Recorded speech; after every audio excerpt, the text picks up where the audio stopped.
Hello, welcome. In this video, I'd like to continue the conversation around high performance mindset. What is it? Why should you want it? And how do you develop it? Now, so far we've talked about a few different aspects of high performance mindset. We've talked about knowing your why, specifically building a one thing plan. We've talked about setting smart goals, about learning, specifically feedback, and we've talked about generating energy. And you can see these videos on the playlist. Today, I want to talk about building success habits.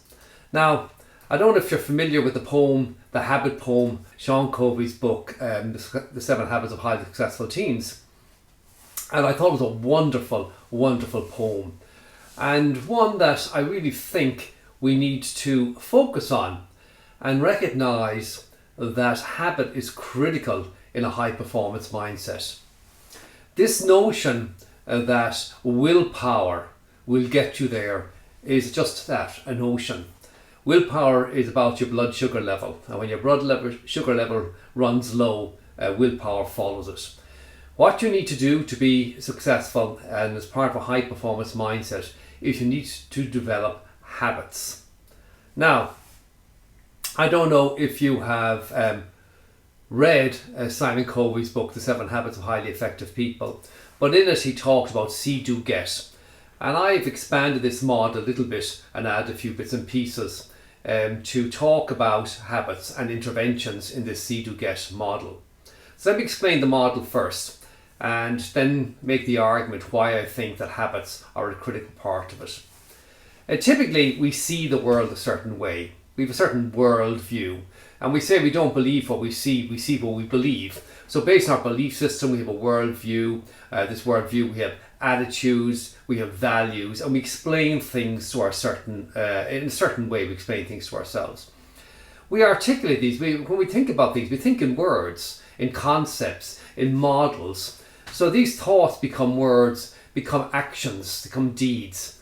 And if we repeat these deeds again and again and again, and these become habits. So regularly repeated things become habits. And they say that definition of insanity is to keep doing the same things again and again, expecting to get a different result. So these habits, it's really, really important that we change. There's a piece of research from Duke University that says that 45% of everything we do is done through habit. It's not actually a conscious choice. So these habits all together, sort of group together, become the character, and over the time, that character becomes the life.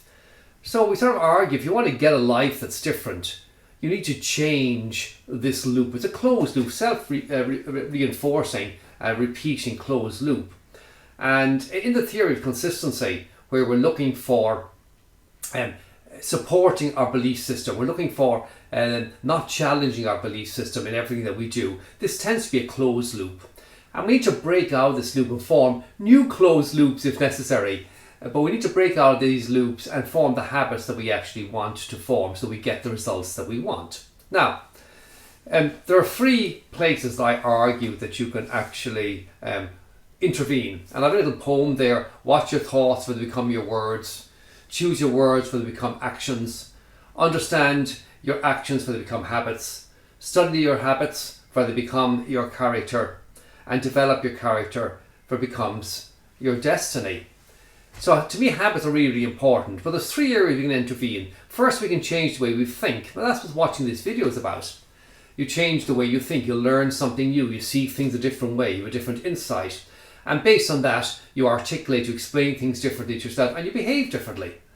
And then that behavior differently, you get different results, and so on. The second area of intervention is actually forming new habits, consciously choosing to form new habits by breaking old patterns of behavior and forming new patterns of behavior. And that's what I'm going to be talking about today. And the third is after you get a result, you stop and you reflect. You actually look and you notice what happens. And so these are 3 areas of intervention. And when you notice what happens, that'll change the way you see the world and the way you think as well. And I'm going to talk about pretty much all these things today as I go through it. Now, the basal ganglia is an interesting little part of the brain. And pretty much what happens is, in the basal ganglia, you have a process where the cognitive brain something happens. Somebody walks into the room, you walk into the room, and you say, the brain's, I've been here before. And it throws this back to the basal ganglia, which executes a routine called a habit. And you execute that habit, and then at the end of the habit you get a result. And the cognitive brain checks in again to make sure that result is the result that you're looking for. And away it goes again. So this is sort of a habitual response. Happens like this, very, very quickly. Habitual response just kicks in. And what you need to do is you need to control this. And the way you control this is you change your routines.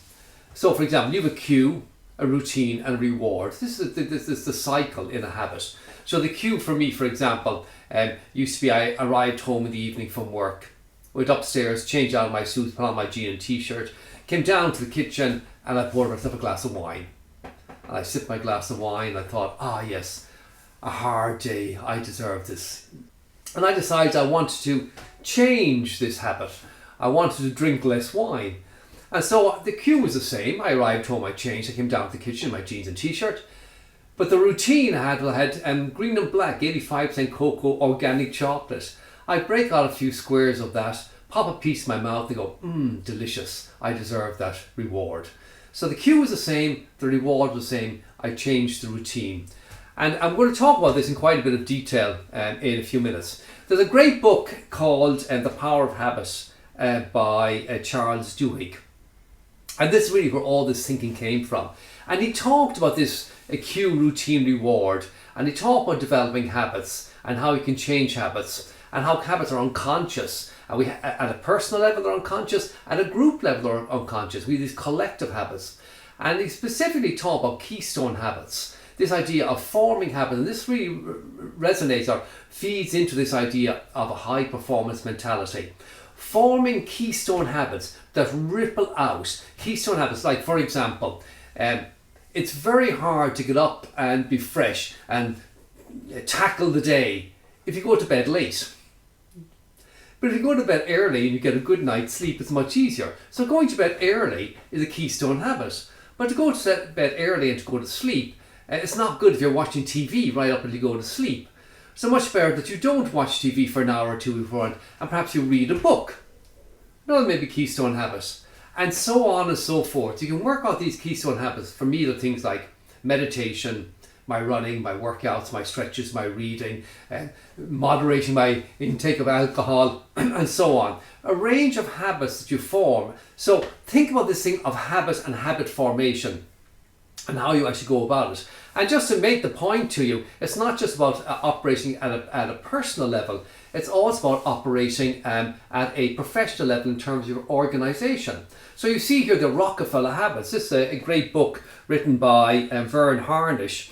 And in it he outlines 10 habits, organisational habits. So again, it's not just about individual habits, it's about organisational habits, such as the executive team is healthy and aligned, everyone's aligned with one thing, communication rhythm is established, and so on and so forth. He identified these 10 things, keystone habits in the organisation, that he argued if you had these things in place, everything moved along and you got the result that you were looking for. Remember, see, do, get. So people saw, they understood this, they operated with this, they formed these habits and they got the results that they're looking for. So I want you to think very, very carefully about this concept of habits and habit formation, particularly keystone habit formation in the context of a high performance mindset.